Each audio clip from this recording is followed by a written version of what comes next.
it's me. Man, I know it's been a long time since we talked. I was kind of hoping you'd answer, but I understand that you probably don't want to talk to me. I've just gone so far, and the things I've done, I just regret it, you know? And I know how bad I've hurt you and let you down, but Dad, I miss you. I miss how we drive around and just talk about life. And I just want to come home. But I know you've probably written me off. I can't blame you, actually. Here's the thing. It's kind of a shot in the dark, but I'm coming through town soon, and I'd really just like to see you. I know I can't just show up at the front door like I used to, but if you want to see me, just hang a small sheet out on the porch. If the sheet isn't there when I drive by, I'll keep going, and I'll try not to bother you anymore. I love you, Dad.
Well, hello friends, welcome to J.A.M. That little video was called Prodigal by Millstone Church, so we want to give credit where credit is due. Today we're talking about lost things, a coin, a sheep, a kid. I preached on this last Sunday, and I'm excited to hear what Vicar Rick will bring for our message for today. So let me pray us in. Here we go. Blessers up. Hey God, it's us kids. You're here, we're here. Today, we're gonna sing, we're gonna dance, we're gonna pray, we're gonna learn more about you. In Jesus' name, amen. Okay, stand up, we're gonna sing Baba, He's the Good Shepherd.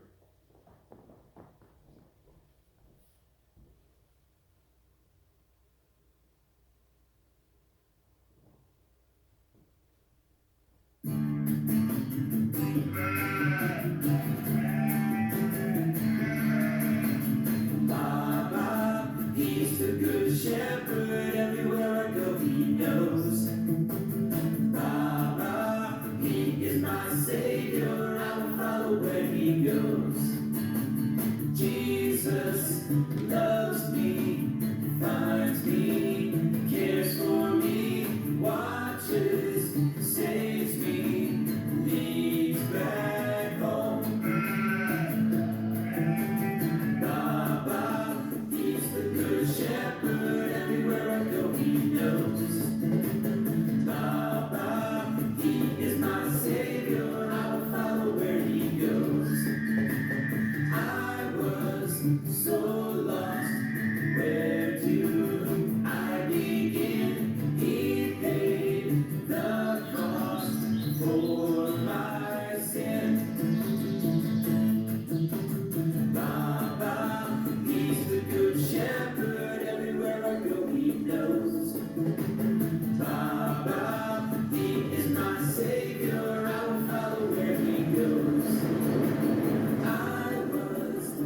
so scared. Storms would frighten me. I will not fear. He's with me. Baba, he's the good shepherd. Everywhere I go, he knows. Baba, he is my savior. I will follow where he goes. I will follow where he goes. I will follow where he goes.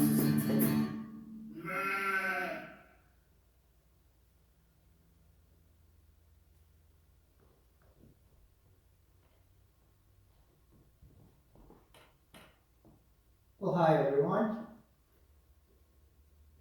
So you maybe already know the answer to this, but I'm gonna ask you anyway. So I have here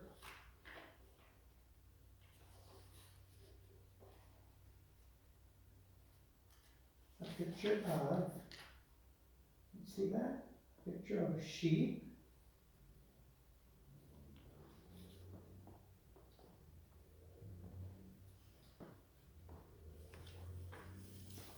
You know who this is? Maybe you can figure it out if you look at what's sitting beside him. You see those pigs sitting there? I'm not going to tell you who that is just yet, but you might know. You might have figured that out already. And then this, I'm going to hold up really close. It's going to maybe be hard to see it. It's a quarter. It's a coin. Okay, so did you see all those? Now maybe you know the answer, but you know what they have in common. Well, if you figured it out already, keep that thought, and if you haven't, we'll tell you in a little bit. So we are reading from Luke today, the 15th chapter. And so I'm going to start out reading verses 1 through 6. One day when many tax collectors and other outcasts came to listen to Jesus, the Pharisees and the teachers of the law started grumbling. This man welcomes outcasts and even eats with them. So Jesus told them this parable. Suppose one of you has 100 sheep and loses one of them. What do? You leave the other 99 sheep in the pasture and go looking for the one that got lost until you find it. When you find it, you are so happy that you put it on your shoulders and carry it back home. Then you call your friends and neighbors together and say to them, I am so happy I found my lost sheep. Let us celebrate. In the same way, I tell you, there will be and let us celebrate. Now I'm going to stop there. I don't want to go to that verse just yet. So, have you ever lost anything? I lost something once. I'm going to tell you a quick story. This girl that I was dating, she had given me a bracelet, and right before I was going to go on a youth group trip, I lost it. And I'd only had it a short time, so I felt really bad. And I remember praying probably a couple of times a day while I was on that trip, hoping I would find it. And when I got back from the trip, I went over to see her at her mom's house. And when I walked in, she said, well, my mom has something for you. And she handed me this box, and I couldn't figure out what she would be giving me, and I opened it up, and the bracelet was inside. And of course, I was really happy, but what was really cool about it, it was sort of a little miracle in itself. Her mom, the bracelet had a little diamond in it, and it was winter time, and her mom had went outside to get the mail or do something, and she saw something sparkling in the snow. And she walked over, and it was the bracelet. And what was really amazing, there was a tire track over it. Her dad had actually backed out his pickup and driven over it, but hadn't wrecked it at all. And so she saw it shining in the snow and found it. So if you've ever lost something really special, you know how hard you look to find it. And when you do, you want to celebrate. It's such great joy. Now, why do you think, now the shepherd obviously was going to have to leave one group or the other. He couldn't take the 99 sheep with him to go look for the one sheep. Why do you think he left the 99 sheep together. Have you ever been to the store? I'm sure this has happened, even if you're older, I'm sure this has probably happened to you at some point in your life where you went to the store and your mom or dad or grandpa and grandma or whoever was with you would tell you, stay close, don't wander off, stay by me. Well, they did that because they wanted to keep you safe, because little kids that wander off, they're in more danger of not finding their way back or getting hurt or something bad happening to them. And so the shepherd knew that the 99 sheep as a group were going to be much safer than the one sheep out roaming around by itself, because there were other animals, bears and wolves and things that could go after the one sheep, whereas in a group they were going to be more safe.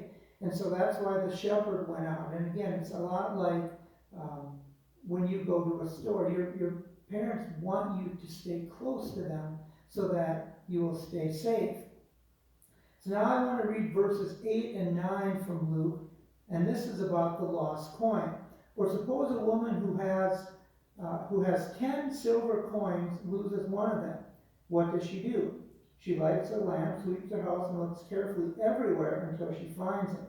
When she finds it, she calls her friends and neighbors together and says to them, I am so happy I found the coin I lost. Let us celebrate. Now you might think, well, if she had 10 coins, why would she need to, I mean, she's only lost one.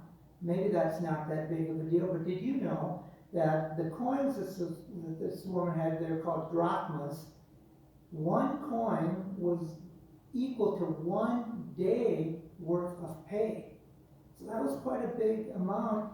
And in Jesus' time, when somebody like this woman to work for that coin would have worked really hard for a whole day and probably a really long day. And so that one coin was really important to her, and so she searched and searched until she found it. So now, what do the two stories have in common? You've probably figured it out already. What do the sheep and the coin have in common? And if you said, well, they were both lost, you're right. They were lost, and the master of the sheep, the shepherd, and the woman, they searched and searched until they found it and could bring the sheep back to the fold and bring the coin back to go along with the others. Now the next story I'm not going to read to you because it's quite a few verses. I'm just going to tell it. And we kind of saw a little bit of a preview of what that was about when we watched that video. So there were two sons, and the one son who was the youngest went to his father and said, I want my inheritance. Now if you know what an inheritance is, it's usually an amount of money that somebody will give someone else, usually a parent to a child oftentimes, but it's usually done after the parent dies.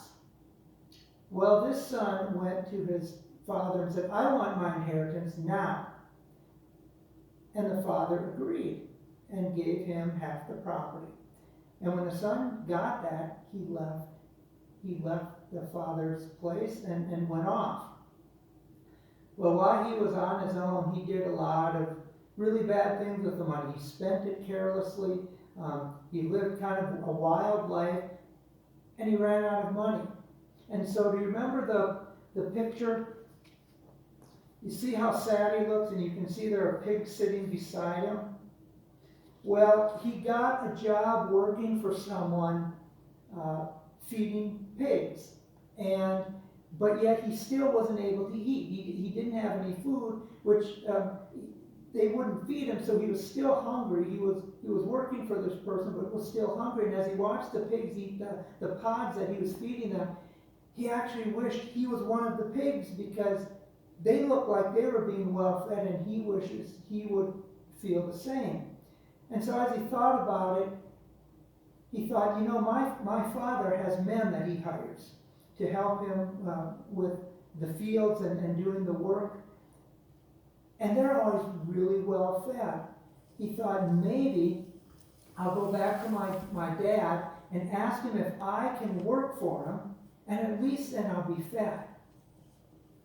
And so that's what he did. He went back to the dad and to see if his dad would take him back.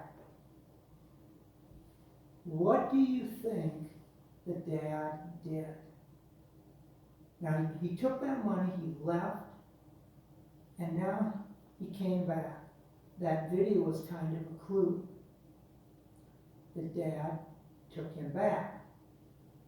He took him back, and not only that, he threw a party for him. He was so happy to have him come back. Now, some of you might have thought, well, why would he take him back? He took the money, and he went off, and then he lost it all, and now he's coming back and expects to be, given a place to stay. But the dad took him back and celebrated with it. Now, here's my question for you. When do you think the son became lost? Or was he ever lost? I mean, the dad knew where he knew he wasn't lost because he left. Obviously, the son isn't lost because he knows where he is and he knows how to get back home. So when do you think the son was lost? Now, some of you might say, well, I think he maybe got lost when he was out by himself and he was doing all those bad things and he lost that money. Did you know that the son was lost before he even left his father's house? And you're maybe going, well, how could that be? How could he be lost? He was home.